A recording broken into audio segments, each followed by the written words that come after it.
You're still off. Good?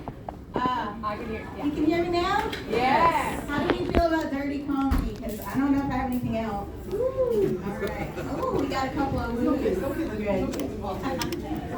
So, my name is Helen Joy, and I am a Southern girl. I grew up in South Georgia, and you wouldn't know it to look at me, but now I live in a little 55 and up community. You guys may have heard of it, Florida. Yeah, it's great. If you love sunshine, alcohol, and driving 55 miles an hour, driving 10 miles an hour, you'll love living in Florida. There's so many crazy drivers. I've made a game out of it now. When there's people driving really slow, I like to try to guess, are they high or are they old? Sometimes it gets crazy and it's both, you know? We live in, not only do we live in a retirement state, but also a medical marijuana state, which is great, but you do see some crazy things.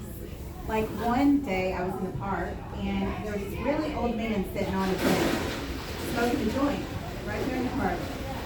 And the weird part was that every time he took a drag, he would blow the smoke at his wife's chest. And I didn't know what was going on, so I had to ask. I said, "Sir, can I ask what you're doing?" And he said, "This stuff is magic. If it can get me higher, I was hoping it would do the same thing for her kids." Yeah. So now I hang out with them once a week. I'm trying to get some secondhand smoke. I think it's starting to work. Oh my gosh. Living in Florida is great. There are a lot of old people driving on the road that shouldn't be, though. And I have a theory as to why that is. Back in ancient times, different cultures had different ways of getting rid of elderly people when they became a burden. Oh, it's so convenient that that's when the mic went up. Anyway, they would they would send them off to wars, never return, drop them off in the forest to wander the rest of their days, or maybe put them on an ice float and send them down the river. But not now. Now, if your 90-year-old man has overstayed her welcome in this life, you just hand her a set of keys and send her on one last joyride in Florida. That's why it's so dangerous now. But it keeps us on our toes. Oh my gosh, I do love living in a retirement community though, because there's happy hours every day and early bird specials. But you know who really suffers? The prostitutes. That's right. It is hard to be a prostitute in a retirement community, you know? How hard is it? When all your clients are just trying to get by on Social Security, it's hard to make a living. Giving blowjobs on the back of golf carts for the same price as a fish and chip special, it takes forever to pay your rent. Next thing you know, you see these ladies out here trying to supplement their income, doing things like stand-up comedy, you know, making the big bucks. Big bucks. Big bucks. But enough about me.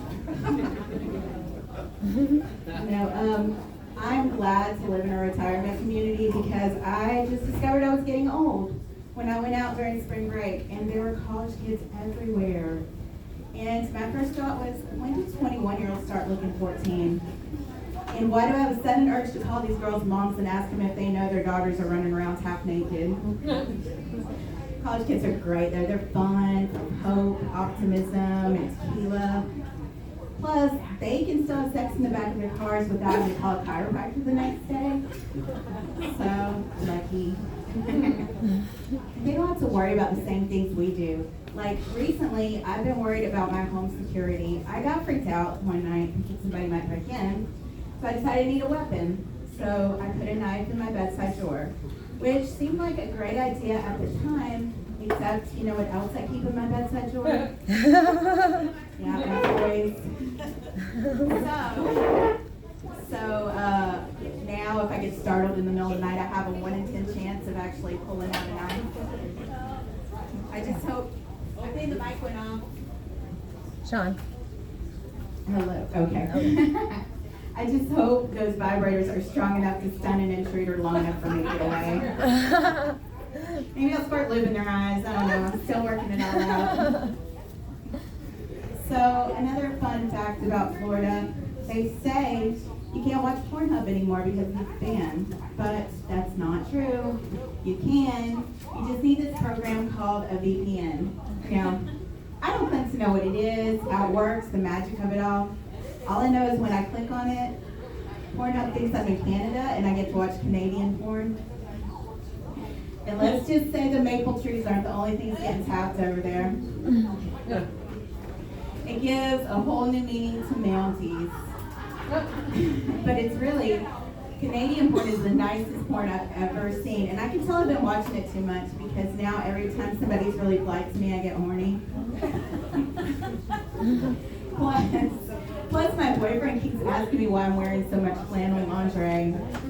And I'm like, don't worry about it. Just bend me over, talk nice to me. Maybe throw in a couple of A's while you're at it, you know.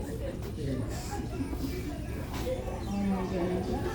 So a lot of big things have been happening lately. We had the Artemis 2 liftoff. That was really exciting. Space exploration. It's got me asking the big questions, thinking about big things like how great our planet is, the vastness of the universe, and what's up with gravity? Because down here it's holding us down, and it's starting to take a toll on me. I mean, I considered getting plastic surgery because of it, but then I thought, why not just become an astronaut? You know, Katy Perry can do it, maybe I can too. Because in space there's no gravity. Do you even need bras up there, you know? Maybe if you got giant boobs, it might be a hazard to take off your bra. You might get pummeled in the face with those big sweater puppets. Oh my gosh. And what about guys? Are they always at full attention in space, you know? Do they suddenly become amateur magicians when they take off their underwear because they're juggling their balls with no hands? These are the questions I ask, the big questions in life, you know? Oh my gosh. Speaking of balls, I recently got into playing pool, trying to get better, because I just thought any game that involved balls, big long sticks, and bending over was right up my alley. But I can only ever get 2 balls in a row. I don't know what that is. Maybe it's just because I'm so used to dealing with 2 balls that it just transfers over into everything. I don't know. I've never been good at games.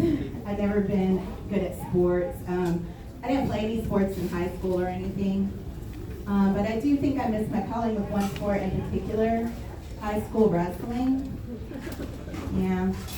Because if they would have told me that I could have signed up for a sport where I'd go to the gym, get, oh wait.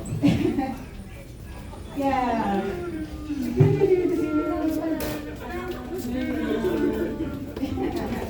Ay, no, Yeah, so high school wrestling. If I had known I could go to the gym, get down on all fours, get mounted by a hot guy whose only goal was to get me on my back, I would have joined that team right away. Because I'll tell you what I would have called that in high school. A good date. Oh my gosh, I can't believe I actually get up here and do this now because believe it or not, I spent most of my life being painfully shy. Speech class was my worst nightmare, so naturally I decided to stand up. I guess I'm a glutton for punishment. I think it comes from my school days though. I actually went to a Baptist school. This is what Baptist school does to you.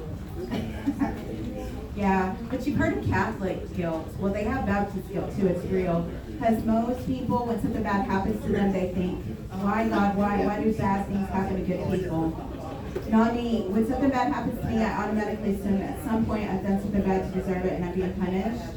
Like, I had a couple of impure thoughts about Jason Momoa once. That's probably why my transmission blew up. Or I stole lip gloss 30 years ago. Must be why I got dumped again. You know. Speaking of getting dumped up, I went through a really bad breakup a few years ago. We were together for 4 years. We lived together. I had to move out. It was a rough time, but with all that, it wasn't even the worst part about the breakup. The worst part, the same week I got dumped, my favorite toy died. It was a sad time. This was the sex toy that was going to get me through, I don't know, weeks of celibacy, you know. Have you ever been rejected by a man and a sex toy in the same week? It is definitely a blow to the ego. But it's okay. Not to worry about me. Everything worked out because I got a new shower head, so I was all good. Oh my gosh. So after that, I had some crazy dating experiences. I tried online dating and I didn't like it because the guys all lie on their dating profiles. I was talking to this guy one time and we decided to meet up. And I get to the restaurant, I see him walking up. He looks a lot like his profile picture, but he comes up a little short. Literally, he was up to here on me. Which, nothing wrong with that. It's just his profile said he was 5'10", so it was really awkward. I didn't know what to do or what to say. I just patted him on his head and said, "I'm sorry, buddy, you gotta be this tall to ride this ride." I just laughed. No good at dating. Then I dated a guy that was so arrogant. Every time I said, "Oh God," in bed, he would answer yes. Oh my God. I'm just glad I don't have to worry about that anymore because I have a boyfriend now. And yeah, we've been dating for a while. We've recently taken things to the next level. No, we're not engaged or anything. We just got to the point in our relationship where brushing your teeth is foreplay. You know, when one of you gets up in the morning and goes to the bathroom but climbs into bed with freshly brushed teeth, then you know it's on. My poor boyfriend, he did not know what he was getting into dating a performer. With all the karaoke and the comedy I do, everything's starting to look like a microphone. He came to bed the other night, pulled down his pants, and I was like, "Hello, is this thing on?" Oh my gosh. All this talk about dating reminds me when I was younger, I was never into sports because I was terrified of getting hit in the face with balls. But look at me now. That's it for me. My name is Helen Joy. Thank you.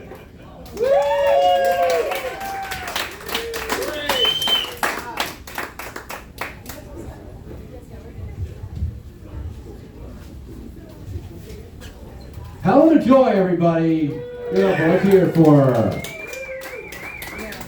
Those Helens are always causing trouble, aren't they? All the way back to the ancient times. That's a mythology.